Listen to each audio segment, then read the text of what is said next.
So we shall continue on flowers, and we're actually going to continue on fruits.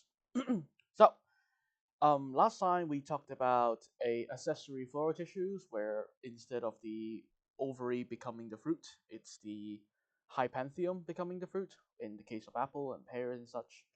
And we'll move on to now aggregate fruits arising from one single flower with many separate carpels and ovaries. So one flower, and there are many different separate ovaries in this case. So the ovary houses, I don't know, maybe one or two seed.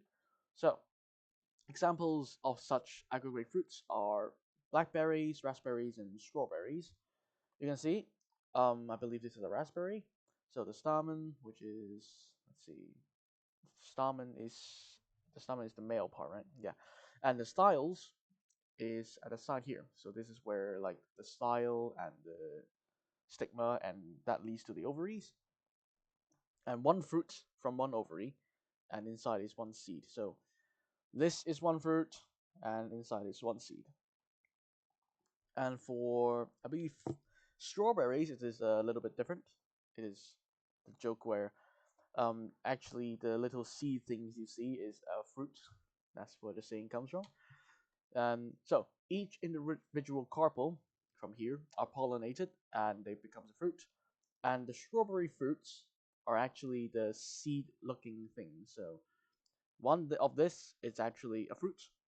Um, although the fruit, how should I say this? The fruit wall is very thin, so the seed is kind of just surrounded by it. And yeah, the thin and reduced fruit wall is surrounding the seed. And the strawberry flesh is actually from the flower receptacle. So, as mentioned before, is kind of like the base of the flower. So, the base of the flower enlarges and becomes juicy, while the fruits from the ovaries are kind of staying really small. Okay, so this actually took a bit of me trying to understand it, but multiple fruits, they are arising from multiple flowers in an inflorescence. An example of this is mulberry. So male inflorescence, this is one inflorescence with a lot of flowers, and one single flower from like this little part here has four sepals and four stamens. So, but this is not the most important bit. We want to look at the fruit formation. So we are looking at female inflorescence now. Individual flowers, each with four sepals and one stigma, style, and ovary. So that means you can see in this image, uh, I'm not sure where the sepals are. The sepals are, oh well. So one stigma, one style, and one ovary only. Okay, so they're all here, and this entire chunk becomes this. So still, like each little berry, or each little berry is from one ovary, but it's combined together to form one giant, or one, I guess, one big fruit, one quote unquote big fruit. But this thing is not. It's many individual little fruits combining together to forming this big fruit. It is from the female inflorescence. And surprisingly, pineapple is also a multiple fruit.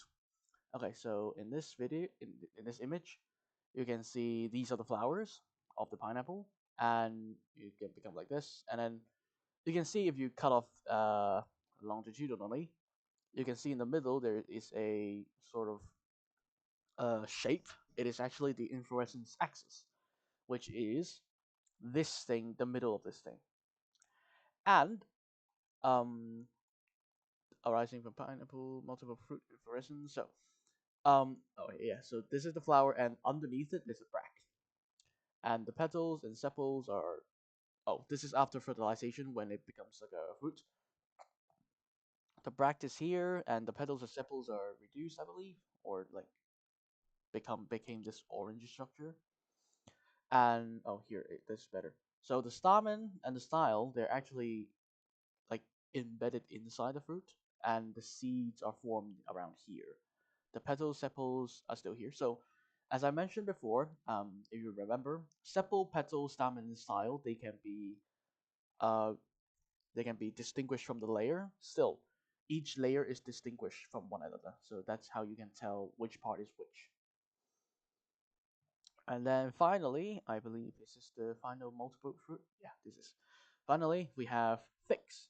In Chinese, they're called mofago, which means flowerless fruits, and that's impossible. A fruit must be formed from a flower.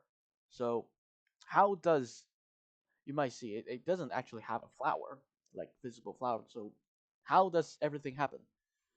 How it goes is that there is something called a synonym, which is actually I think this is I think this is a process, not a structure. So what happens is that individual flowers or and fruits are born inside a large receptacle. So what that means is that this green part is the receptacle. Oh, my cat's on me now. And the inside, so I believe you can take this image. You can assume that these are the flowers. So the pinkish or reddish or purplish looks, they are the flowers. And they will get fertilized by very special insects known as fig wasps. The fig wasps will enter the fig and then they will lay eggs in it, I think. And then the fig wasps, after fully developed, and they will mate inside the fig and then they will fly out. At the same time, they will carry pollen and then they will go to another fig flower and then, or another fig syconium, and they will fertilize the flowers inside that. So that's how these seeds or fruits, actually, these ones look seed looking thing are actually fruits again, much like strawberries, are formed from flowers. Yeah. So, and then we have, so finally, actually, no, not finally. So, moving on to multiple fruits, we'll move on to fruits of cereals: rice, wheat, barley, corn, oats. So, the grain is a one seeded fruit. So, this here is actually one fruit. This is the inflorescence of, I believe, this is rice. I'm not too sure. And that's how it looks. So you might before learning this, yeah, you might think, oh, hold on, is it actually cereal like a naked seed plant? Because it doesn't seem like it's covered by like a fruit, and that's actually not true. So the testa, which is the seed coat, and the pericarp, which is the fruit wall, is fused into a very thin layer above the endos endospory. Is it endospory? Um, let's see. Into a endosperm, not endospory, endosperm. So yeah, so this is how the grain does. Only where the pericarp and the testa is fused. They still have a fruit wall, but it's just like fused with a seed coat. They're not naked seeds. All right. So finally, we will talk about sexual reproduction of the plants, of the flowering plants again. So the ovary and the ovules. This part is the ovule actually. So in the ovule, there will be a megasporocyte, so the megaspore mother cell inside the nucellus. All right, which is also known as the megasporangium.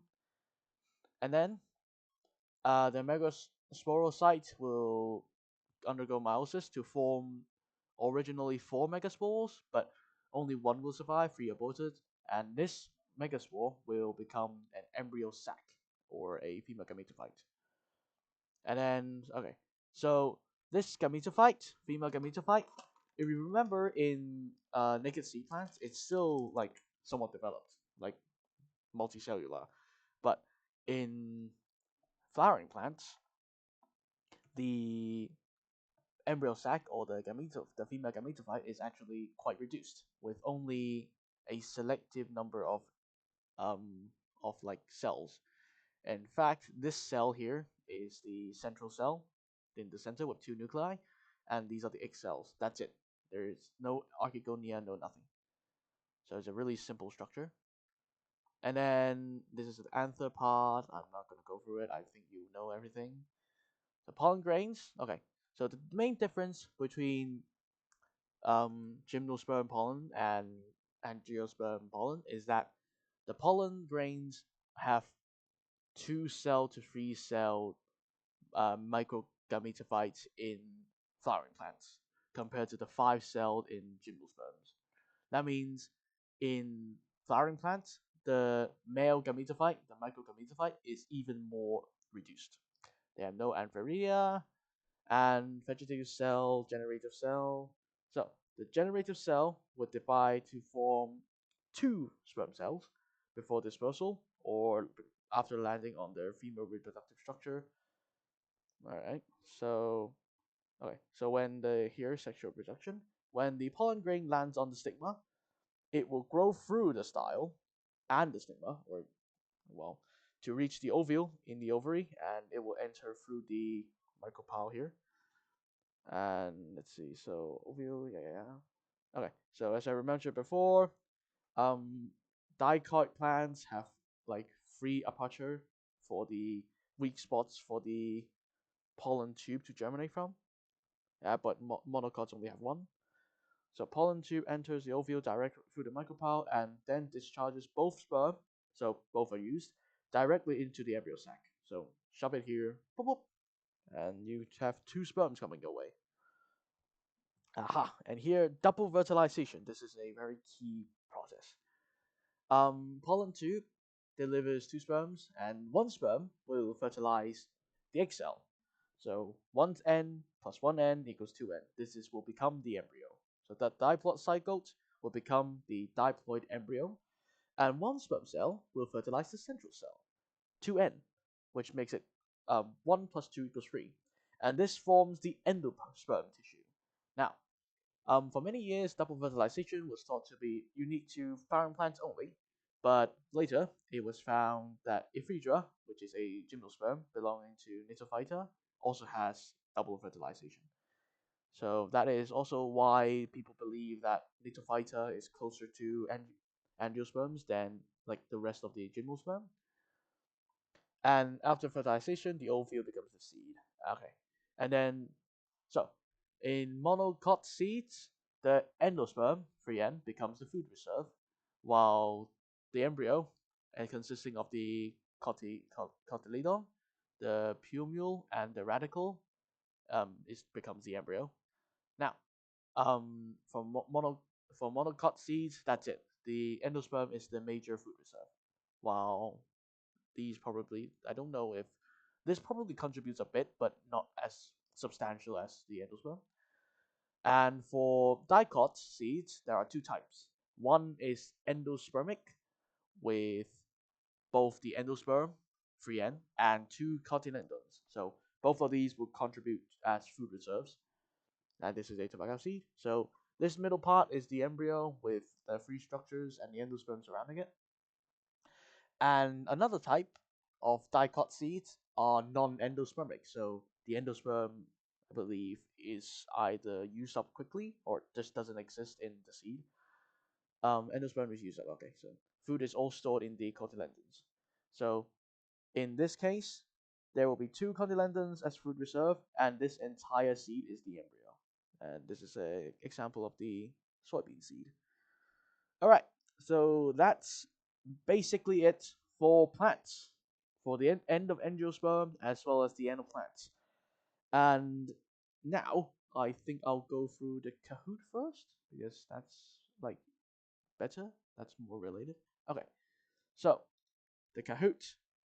Which of the following structure are unique to angiosperms? Remember, it's only the ovaries, the fruits, and the anthers. Those are from the flowers. Angiosperm are flowering plants, and flowers are unique to them. Pollen grains exist in naked plants, naked seed plants too. Seeds are also same. Secondary xylem, same. And which of the following may serve as fruit reserves in the dicot seed? So both endosperm and cotyledon will. So for endosperm, it will be the endospermic seeds, where the endosperm and the cotyledon both contribute. But for a non-endospermic seed, only the cotyledon will contribute as food reserve. Which is true about a corn grain. Sorry. Endosperm as the food reserve, that's true, and it is actually a fruit.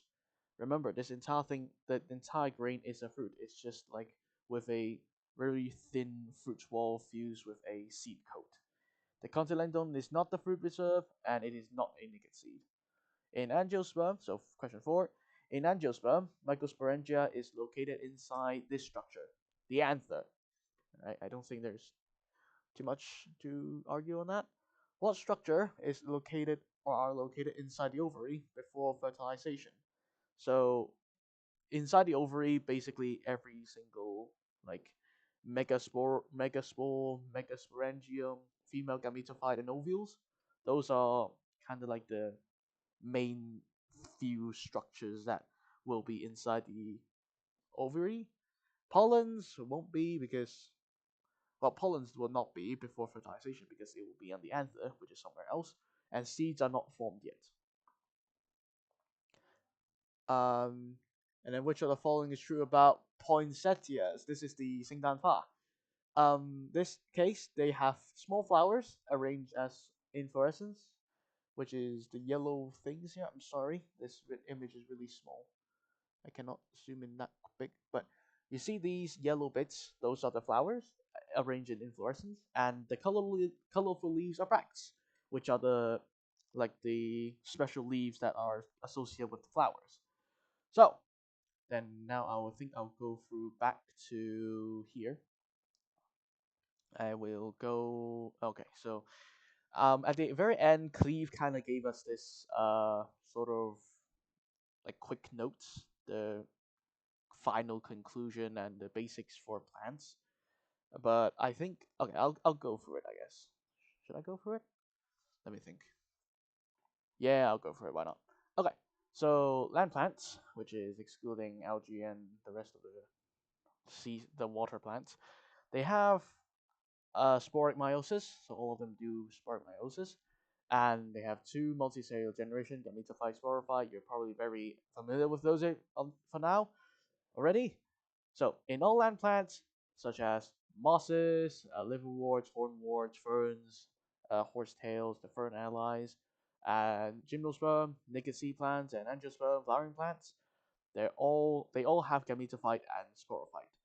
And the evolutionary trend between them is that the gametophyte becomes smaller and smaller. So originally in mosses, it's actually the dominant form, but until like ferns, gymnosperm, and angiosperm, they all become very small, perhaps even either small free living or small endosporic, so even living inside the spores. And into the very end, like pollens, they become like highly reduced as well, with only a few cells. So, and also reduce the dependence on water for sexual reproduction. At first, the mosses still need rain, so they still need water to disperse like sperms and such. But in the end, pollen appeared, and like they don't really need water to like disperse spore disperse their sperm anymore. I'm not gonna go through this. This is like I've seen it like 100 times. Okay, so bryophytes, mosses, and their friends. Their gametophyte is dominant. So the dominant individuals are gametophytes. They can be uni or bisexual, if you remember. I believe mosses they have the hand structure, that is the female, and the shower head, which is the male. Ferns and fern allies, they are small homosporic plants. So the gametophyte is either free living unisexual or bisexual, or heterosporous plants that are endosporic and unisexual. So in this case, it's already really small, but this is large. Archegonium, both are present. Antheridium, both are present. If you remember, these are the parts that create the eggs and the sperm, and the sperms are flagellated, need water to swim, and the egg will, well, from fertilized egg will grow into a sporophyte. Now, for gymnosperms, naked seed plants and flowering plants, angiosperms, the gametophyte is small and endosporic, living inside the spore and even highly reduced already. Male gametophyte becomes a 5-cell inside pollen, and angiosperm becomes 2 to 3 cell inside pollen again, and dispersed from sporophyte in pollen grain. So they come from the sporophyte in the form of a pollen grain. No antheridium, And the sperms, they're delivered by pollen tube after landing on the ovule. Some need water for swimming, so they're flagellated like Psychophyta and Ginkgophyta, but some are non-flagellated, like in conifers and Myxophyta. And angiosperms don't have any flagellated sperms. So for then more on gymnosperm and angiosperm. So female gametophytes, they are developed from megaspore, and they will stay inside the ovule. For gymnosperms, they are multicellular, so more complex. But angiosperm, they are just a few cells, and they're highly reduced again. Archegonium, for gymnosperm, they're present, except for Nitum and Volschitia, which is two of the genus inside Gnatophyta, and does not exist in flowering plants. Eggs, eggs will fertilize and form into embryo, and the ovule becomes seed. Same. So the seed will have the female gametophyte, which is one N, as a food reserve, naked for gymnosperm.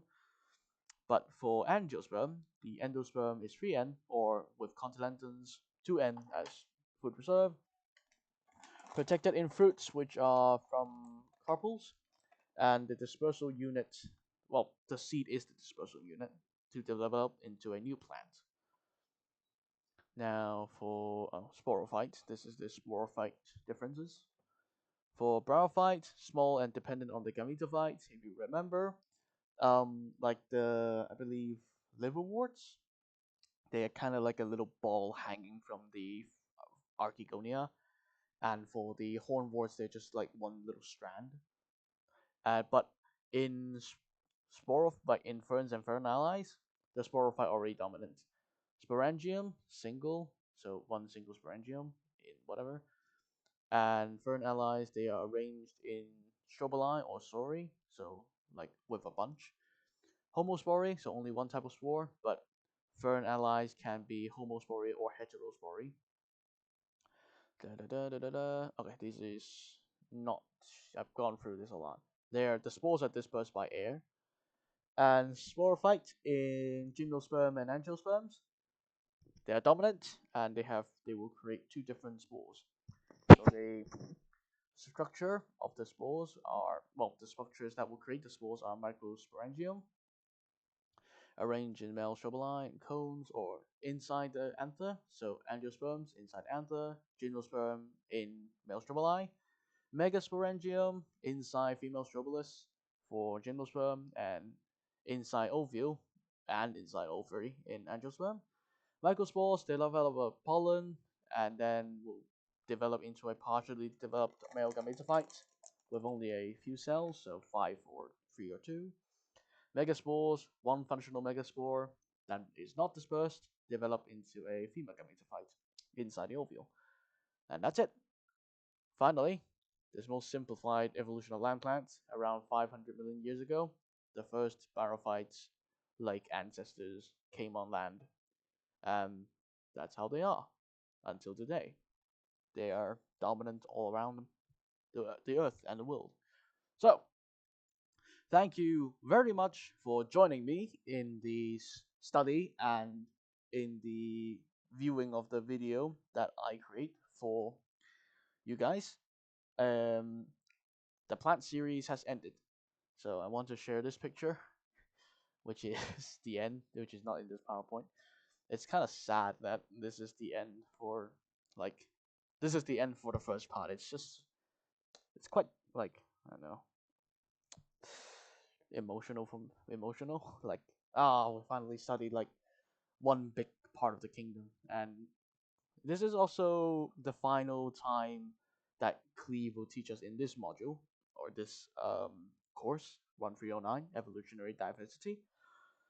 And yeah, I hope you had a fun learning more about plants. I certainly did. Originally, I never thought plants had spores. Now that I know. And yeah, so next part or next module, it will be about insects and invertebrate. I believe it will be taught by Dr. Pedro. Yeah. So let's just anticipate that. Okay, I think my cat wants to say something. Do you want to say something? I'm not sure if that picked that up, but yeah. I just kind of scratched her ass and she yelled. But anyway, so I will see you next time. Bye bye.